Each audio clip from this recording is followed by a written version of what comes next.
Welcome बच्चों।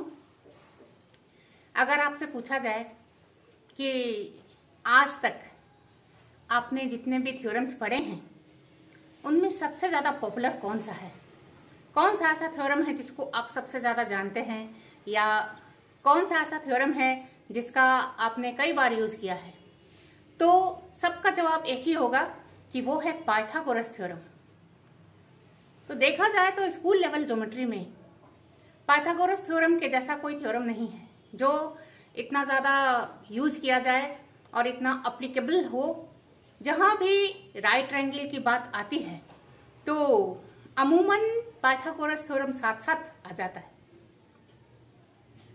Greece के mathematician और फिलोसोफर पाइथागोरस के नाम पर इस थ्योरम को आज हम जानते हैं, लेकिन एंशिएंट इंडिया में और पाइथागोरस से कई सौ साल पहले हमारे देश के मैथमेटिशियन बोधायन ने यह थ्योरम दिया था। तो ओरिजिनली उनका दिया हुआ थ्योरम है, लेकिन आज हम इसको पाइथागोरस थ्योरम के नाम से जानते हैं और इसी नाम से ये मशहूर है। आज हम लोग इसके बारे में पढ़ेंगे, ये थ्योरम क्या है और इसको कैसे प्रूव करते हैं और इसका कन्वर्स क्या है। थ्योरम तो आप सब लोग जानते हैं क्योंकि आप लोगों ने कई बार यूज किया है, प्रूफ्स भी कई सारे आप लोगों ने देखे हैं। तो आज जो प्रूफ हम बताएंगे जो आपके सिलेबस में है वो सिमिलरिटी को यूज करके इस थ्योरम को कैसे प्रूव करते हैं ये देखना है। तो आइए शुरू करते हैं पाइथागोरस थ्योरम। सबसे पहले आता है इसका स्टेटमेंट।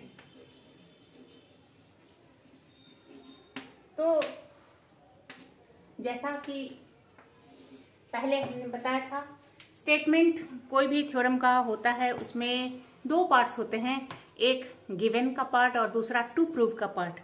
कुछ इंफॉर्मेशन हमें दी जाती हैं और कुछ रिजल्ट्स हमको प्रूव करने होते हैं उस इंफॉर्मेशन का लाभ लेते हुए। तो यहाँ पे क्या है कि in a right triangle,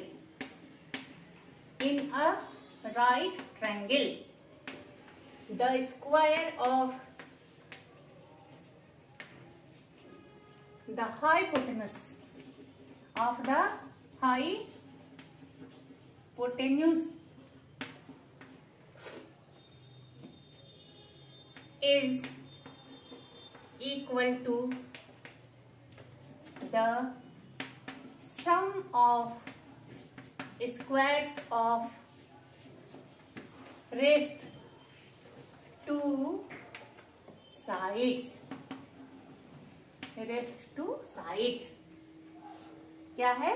in a right triangle the square of the hypotenuse is equal to the sum of squares of raised to sides।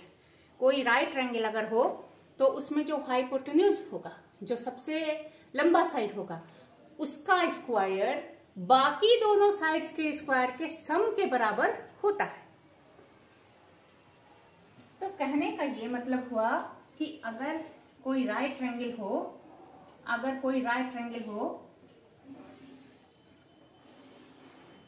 और यहां पर 90 डिग्री का एंगल बनता हो तो इसका हाइपोटेनस ये होगा 90 डिग्री के ठीक सामने वाली साइड हाइपोटेनस है ना।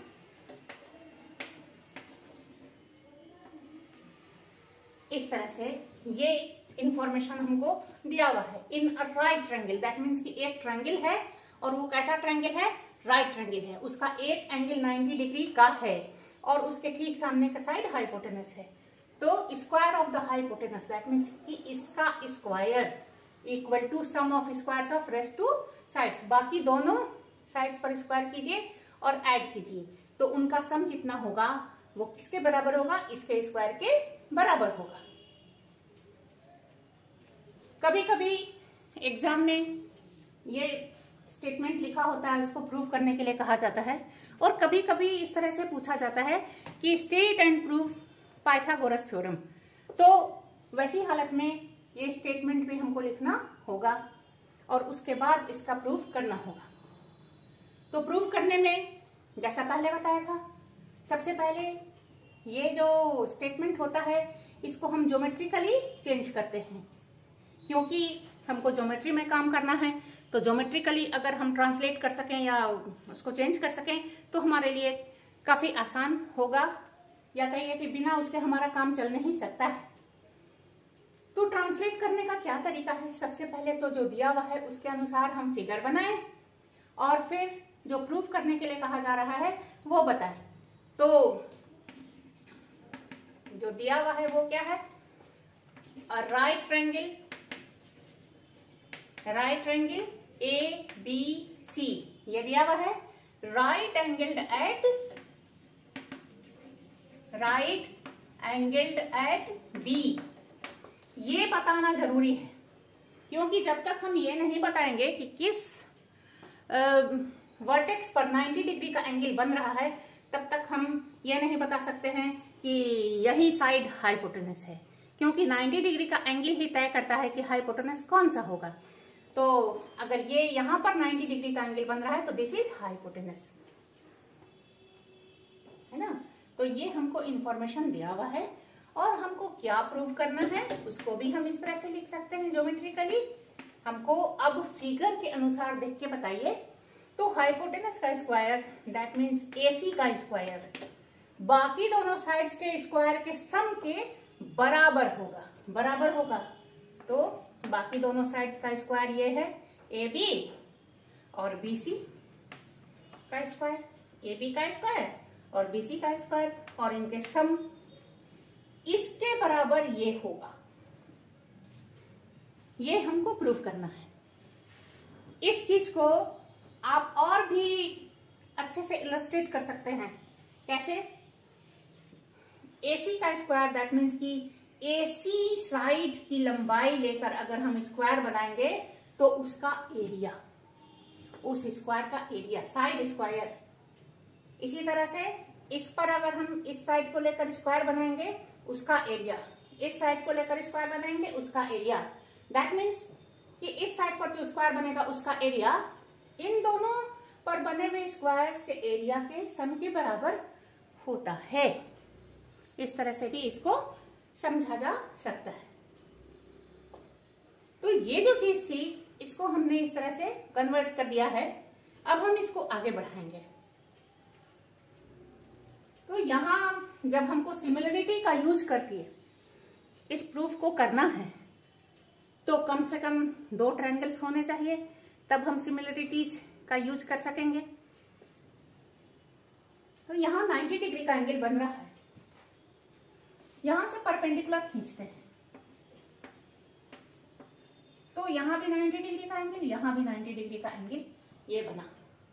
इस तरह से अब हमारे पास 3 ट्रायंगल्स हो गए, 2 तो ये हो गए और एक ये बड़ा वाला ABC हो गया। अब हम देख सकते हैं कि ABC के साथ ये ट्रायंगल और ये ट्रायंगल दोनों सिमिलर हो सकते हैं। कैसे? देखिए एक एंगल 90 डिग्री है और ये देखिए कॉमन है इस ट्रायंगल में और ABC में। इसी तरह से इस ट्रायंगल में और ABC में ये 90 होने से बराबर है और ये कॉमन है। तो दो एंगल हमको इक्वल मिल जाएंगे और इस तरह से हम आसानी से प्रूव कर पाएंगे कि यह ट्रायंगल भी ABC के साथ सिमिलर है और ये वाला ट्रायंगल भी सिमिलर है, और तब उससे हमारा काम बहुत आसानी से हो जाएगा। तो सबसे पहले जो कंस्ट्रक्शन हमने किया है इसके लिए उसको लिखते हैं draw BD perpendicular to AC, ये हो गया। और अब इसका प्रूफ।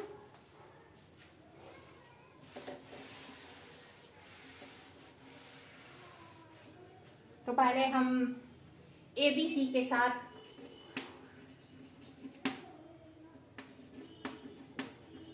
ये देखिए ट्रायंगल ABC के साथ इसको लेके चलते हैं। तो कौन सा पार्ट किसके साथ मैच कर रहा है ये देखिए। A कॉमन है दोनों ट्रायंगल्स में, B के साथ D है,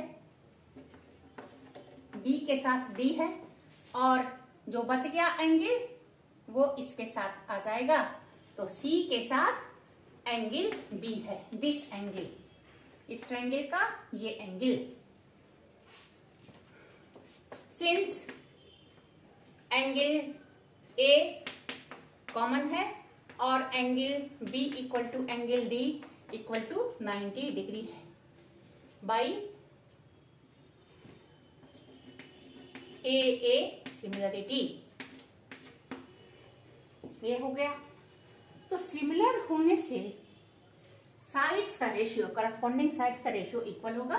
तो अब हम लिख सकते हैं कि A B by A D equal to B C by D B और equal to A C by A B, है ना, A B by A D, B C by D B और A C by A B.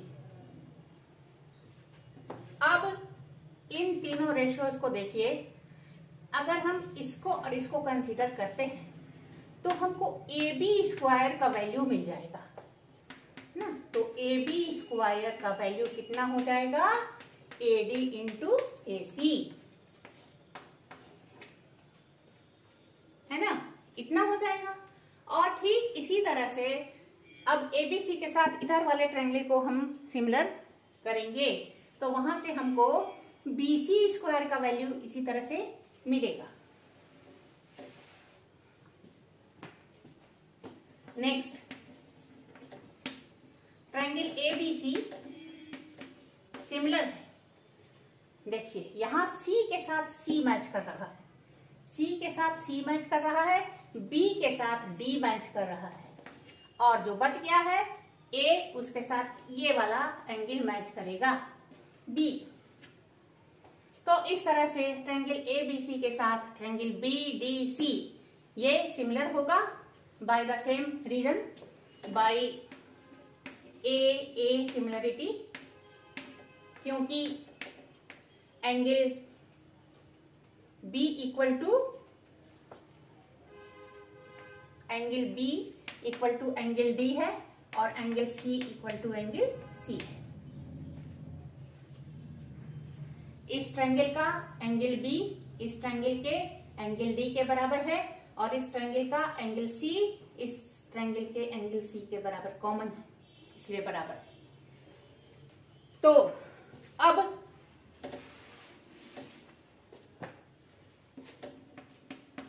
A B by B D equal to B C by D C equal to A C by B C, ये हो गया। ये हमको sides के ratios मिल गए और अगर इन दोनों रेशियोज को हम लें तो हमको बी सी स्क्वायर का वैल्यू यहां से मिलता है। B C square equal to D C into A C, D C into A C, ये हो गया हमारा दूसरा रिजल्ट। तो हमको प्रूव करना था कि A B square plus B C square ये ए सी स्क्वायर के बराबर होना चाहिए। तो अब हमारे पास ए बी स्क्वायर का भी वैल्यू है और बी सी स्क्वायर का भी है, तो दोनों को ऐड करके देख लेते हैं। तो adding 1 and 2, A B square plus B C square equal to A D into A C plus D C into A C. A C को आप कॉमन कर दीजिए तो बच जाएगा इधर ए डी और इधर डी सी। तो ए डी और डी सी फिर ए सी हो गया, A C into A C, therefore finally we get A C square. तो इस तरह से आपने देखा कि सिमिलरिटीज का यूज करके किस तरह से हम पाइथागोरस थ्योरम को आसानी से प्रूव कर सकते हैं। इसके बाद इसका कन्वर्स है, हालांकि अभी आपको इसका प्रूफ पढ़ना नहीं है कन्वर्स का, लेकिन जानना जरूरी है क्योंकि सवाल जो आपको मिलेंगे तो उसमें कन्वर्स का भी आपको यूज करना होगा। तो कोई भी थ्योरम होता है उसका कन्वर्स कैसा होता है, एक तरह से थ्योरम को आप उलट दीजिए, मतलब कि जो गिवन है वो अब आपको प्रूव करना है और जो प्रूव करना था वो आपको दिया रहेगा।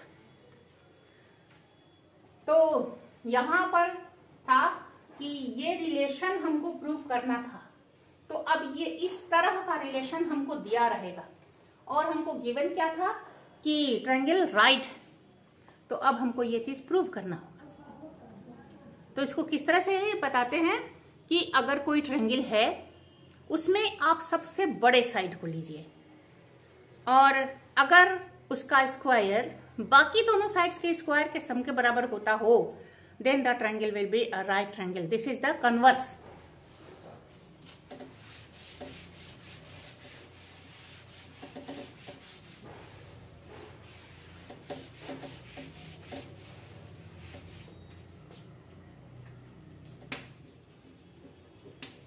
Converse. If in a triangle the square of the longest side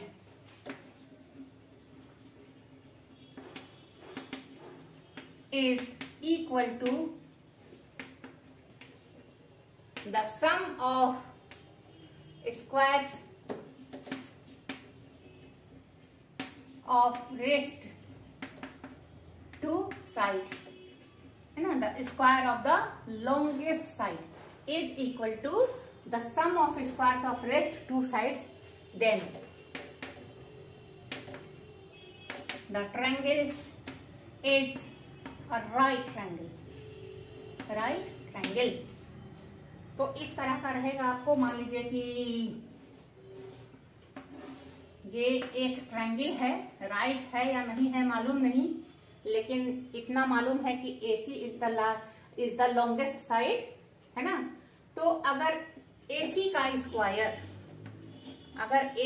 square AB के स्क्वायर प्लस BC के स्क्वायर के बराबर होता हो, इफ, है ना, then triangle will be right triangle.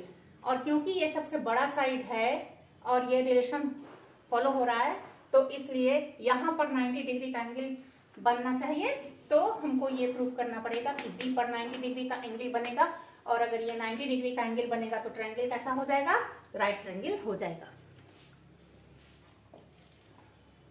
तो अगर हमको किसी ट्रायंगल के तीनों साइड्स मालूम हो और हमको ये पता करना हो कि राइट ट्रायंगल इन साइड से, अगर इन साइड्स को लेकर के अगर हम ट्रायंगल्स कंस्ट्रक्ट करें तो वो राइट होगा या नहीं होगा, तो उसका टेस्ट हम यहाँ से कर सकते हैं कि अगर ये फॉलो होगा तब राइट होगा और नहीं होगा तो नहीं होगा।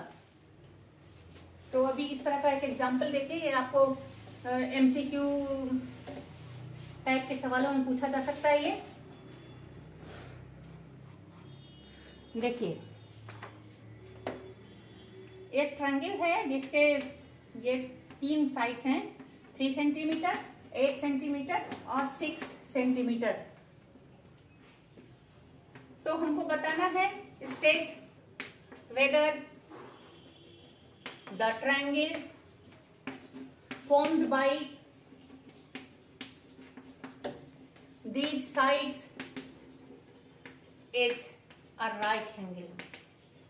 राइट ट्रायंगल, क्या इन तीनों साइड्स को लेकर के हम जो ट्रायंगल बनाएंगे वो राइट ट्रायंगल होगा या नहीं होगा? तो इसमें क्या करिए, सबसे जो लंबा साइड है उसका स्क्वायर कीजिए। तो ये सबसे लंबा साइड है, तो हियर 8 स्क्वायर इक्वल टू 64। और अगर ये इन दोनों के स्क्वायर के सम के बराबर हुआ तब तो ट्रायंगल राइट होगा, नहीं तो नहीं होगा।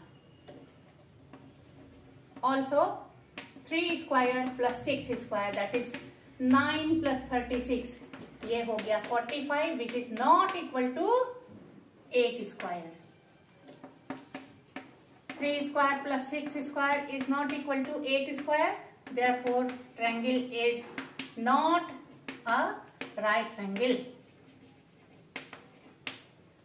और आपको पता है कि अगर 3 साइड्स की लंबाई इस तरह हो ताकि उनसे एक राइट ट्रायंगल बन जाए, जैसे कि 3, 4, 5, तो ये तीनों पाइथागोरियन ट्रिपलेट्स कहलाते हैं। ट्रिपलेट्स मतलब 3 का ग्रुप, 3 का सेट, 3 क्वांटिटीज का सेट। तो तीनों साइड्स की लंबाई इस तरह हो ताकि हमको राइट ट्रायंगल मिले, तो वो जो सेट होता है तीनों का वो पाइथागोरियन ट्रिपलेट कहलाता है।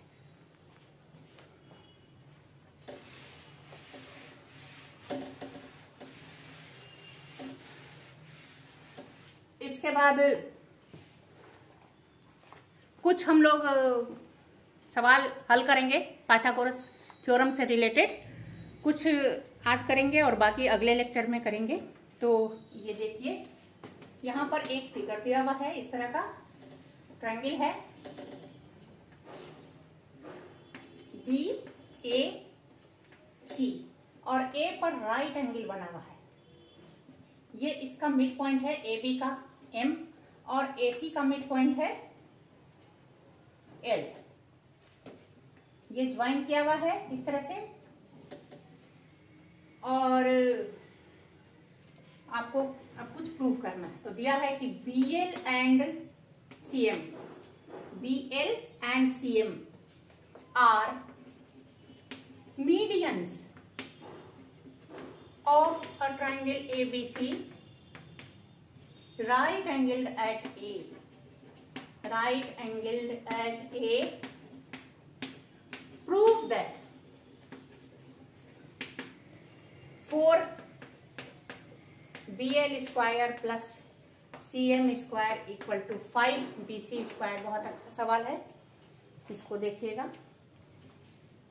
तो सबसे पहले जो जो इंफॉर्मेशन आपको दिया है उसको आप लिख लीजिए, ताकि वहां से आप जब जिस इंफॉर्मेशन का यूज करना चाहें या करने की जरूरत हो तो आसानी से कर सकते हैं।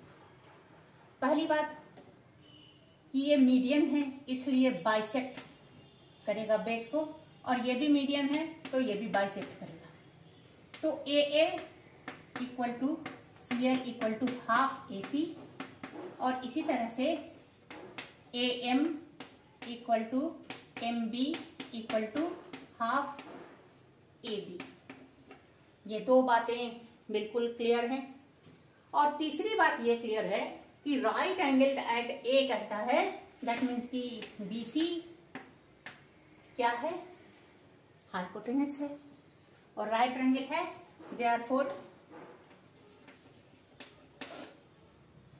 AB square plus AC square equal to BC square, as triangle ABC is a right angled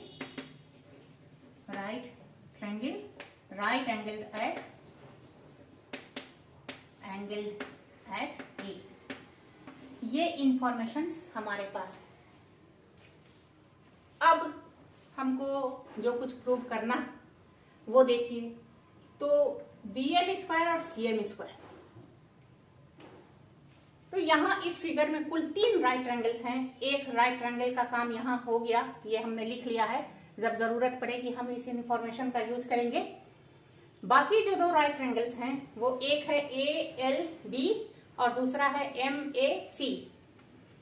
तो इसका वैल्यू और इसका वैल्यू निकालने के लिए हम इन दोनों राइट ट्रायंगल्स का अब यूज करेंगे, और राइट ट्रायंगल्स हैं तो हम पाइथागोरस थ्योरम यूज करेंगे। ठीक है, तो BL square plus CM square equal to, देखिए BL स्क्वायर इस ट्रायंगल में कितना हो जाएगा, AB square plus AL square, AB square plus AL square, ये हो गया BL स्क्वायर का वैल्यू। और इसी तरह से CM स्क्वायर, ये देखिए CM यहाँ है तो इस ट्रायंगल को लेंगे तो CM square will be AC square plus AM square, AC square plus AM square by right triangles ABL and AMC। इन दोनों से हमको BL स्क्वायर के लिए ये रिजल्ट और CM स्क्वायर के लिए ये रिजल्ट मिला।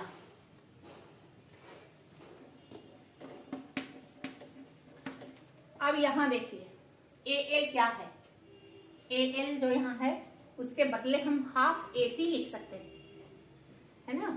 तो यहाँ पर आप लिख दीजिए हाफ AC और उसका स्क्वायर, और इसी तरह से यहां पर AM है, AM के बदले हम हाफ AB लिख सकते हैं, तो हाफ AB का स्क्वायर ये हो गया। तो AB square plus 1/4 AC square plus AC square और 1/4 AB square. AB square 1/4 AC square, ये इसको उतार दिया, और ये 1/4 AB square. 4AB square plus AC square plus 4AC square plus AB square, LCM करेंगे तो इतना हो जाएगा। अब इस 4 को ले जाइए यहाँ, तो आपका ये फॉर्म हो जाएगा, है ना। तो therefore 4BL square plus CM square equal to 4AB square और 1AB स्क्वायर 5AB स्क्वायर, और इसी तरह से 5AC स्क्वायर। और अब देखिए AB स्क्वायर और AC स्क्वायर का वैल्यू क्या है, BC स्क्वायर, तो ये हो गया 5BC स्क्वायर। इस तरह से ये रिजल्ट हो गया प्रूव। यहाँ पर आप इसको 1 और इसको 2 कह सकते हैं, और यहाँ पर हमने बाई 1 ये यूज किया है, और यहाँ पर बाई 2 ये यूज किया है। ये तो इस तरह से ये सवाल जो है ये प्रूव हो गया पाइथागोरस थ्योरम का यूज करके। हमेशा आप देखिए कि जो ट्रायंगल्स आपको दिए हुए हैं उनमें राइट ट्रायंगल कौन कौन सा है, या एक है या एक से ज्यादा है, जितने भी होंगे सबका आपको यूज करना होगा। और उसके अलावा जो जो इंफॉर्मेशन आपके पास हैं उनको भी यूज करना होगा। अब देखिए ये एक सवाल है, prove that the sum of the squares of the sides of a rhombus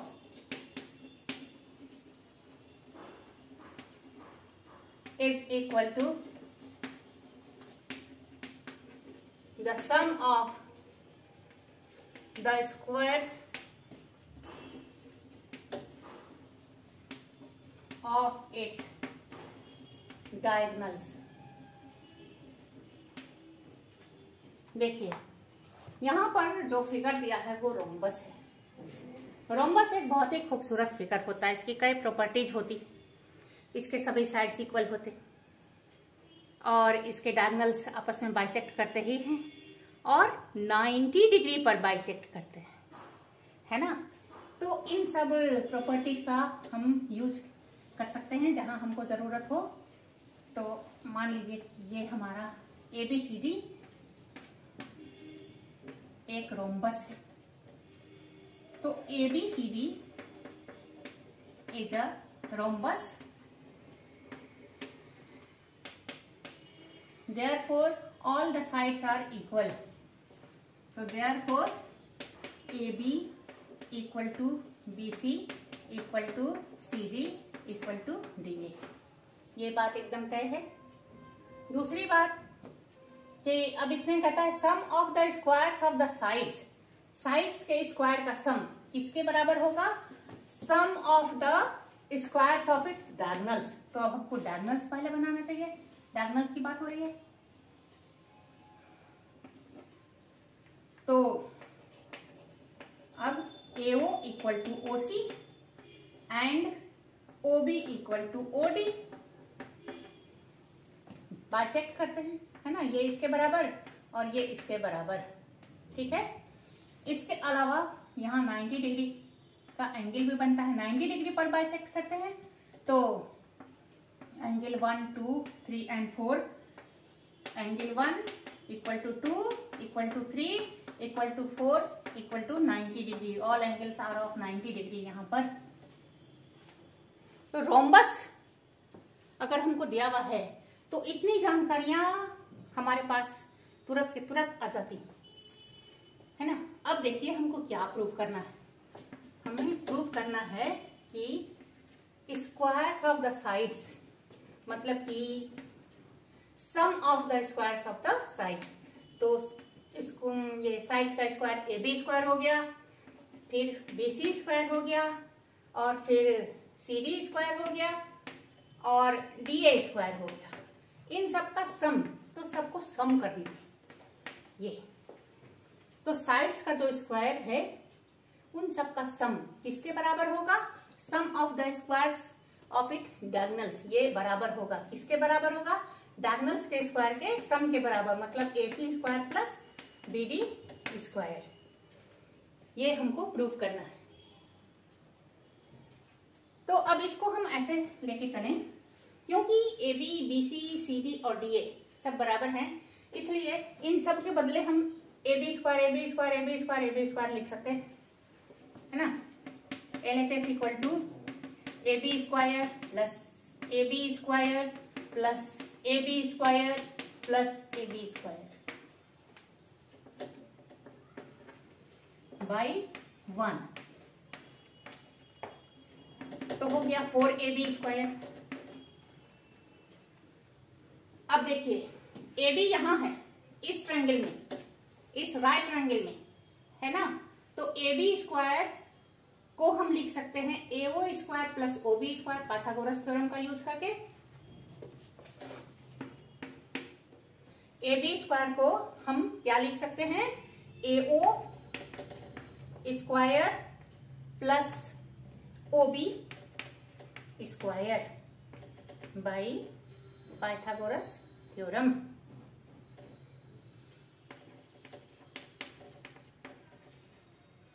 Pythagoras theorem in triangle AOB। ये हो गया। अब देखिए AO क्या है? OC के बराबर है। ये दोनों बराबर है, मतलब AC का हाफ है AO, है ना। तो इसलिए 4AC बाई 2 का स्क्वायर, और इसी तरह से OB क्या है? OB और DO इक्वल है, दैट मीन्स कि OB is half of BD। BD by 2 का होल स्क्वायर। ये हो गया। तो अब ये हो गया है 4AC स्क्वायर बाई 4 और BD स्क्वायर बाई 4। ये 4 4 कट करके फाइनली हमारा आ गया AC square plus BD square. ये जो कि हमको प्रूव करना था, है ना। तो रोम्बस की जो जो प्रॉपर्टीज थी उन सब का यूज किया है हमने, और उसके आधार पर ये एकदम आसानी से प्रूव हो गया। काफी अच्छा सवाल है ये। तो अभी यहाँ पर हम लोग स्टॉप करते हैं, और अगले लेक्चर में कुछ और अच्छे अच्छे सवाल पाइथागोरस थ्योरम से रिलेटेड हम लोग डील करेंगे। तब तक आप लोग तैयारी करिए। टाटा।